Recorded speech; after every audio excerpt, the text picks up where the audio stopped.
સુરત શહેરના તમામ નાગરિકજનને જણાવવાનું કે 30 તારીખ અને 31 તારીખનું જે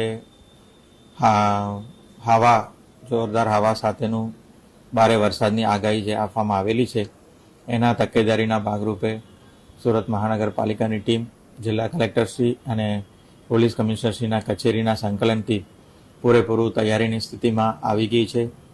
તમામ લો લાઇંગ વિસ્તારમાં જે છે આજે તકેદારીના ભાગરૂપે એવેક્યુએશન પણ કરવામાં આવશે અને લોકોને લો લાઇંગ વિસ્તારમાં રહેતા લોકોને સુરક્ષિત જગ્યાએ ખસેડવામાં આવશે. એમને તમામ સુવિધાઓ પણ આપવામાં આવશે. એની સાથે સાથે આ વખતની આગાહીમાં ભારે સ્પીડથી પવન આવવાની પણ શક્યતા છે. તો એના લીધે હોર્ડિંગ્સ અને જે સ્ટ્રક્ચર છે, શેડ છે, એવાને પણ તકેદારીના ભાગરૂપે કઢાવવા માટે ઝુંબેશ અત્યારે ચાલી રહ્યું છે. કન્સ્ટ્રક્શન સાઇટ ઉપર જે તકેદારી કરવાનું છે ત્યાંના વ્યવસ્થાઓ, ત્યાંના મશીનરી છે એને સેફ સ્થિતિમાં લાવવાનું પણ સૂચનાઓ તમામ બિલ્ડર્સને આપવામાં આવેલી છે. એ સિવાય હાઈ માસ્ટ જે લાઇટ્સ છે એને પણ લેવલ ડાઉન કરવા માટેનું પણ એલાયદી સૂચના આપવામાં આવેલી છે.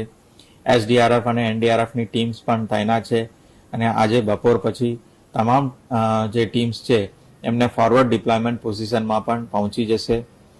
જ્યાં જ્યાં જરૂર પડે તો રોડ રસ્તા બંધ કરવાની પણ તૈયારી રાખવામાં આવેલી છે. આવી રીતે આ જે અત્યારનું જે આગાહી છે એને સુરક્ષિત રીતે પાર કરવા માટે એસએમસી તંત્ર તરફથી તમામ તૈયારીઓ કરવામાં આવેલી છે. નાગરિકોને ખાસ વિનંતી છે કે તમારા ઘરમાં કોઈ પણ એવા અનસ્ટેબલ સ્ટ્રક્ચર હોય, શેડ હોય, પાતરા હોય, સોલારના પણ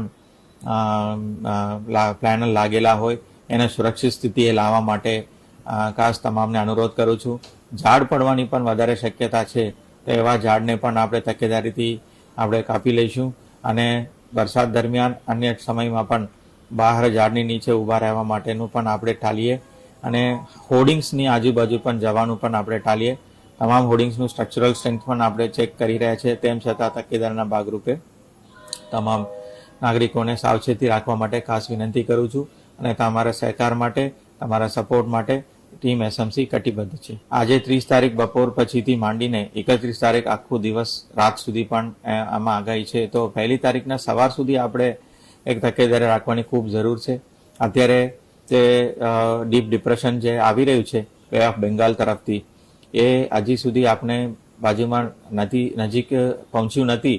એનું વલણ કેવું છે, કઈ દિશામાં આગળ વધે છે એનું પણ દર કલાકે, દર અડધા કલાકે પણ અમે મોનિટરિંગ કરી રહ્યા છીએ અને હવામાન વિભાગ સાથે અને સ્ટેટ એમરજન્સી ઓપરેશન સેન્ટર સાથે સંકલનમાં કામગીરી ચાલુ છે.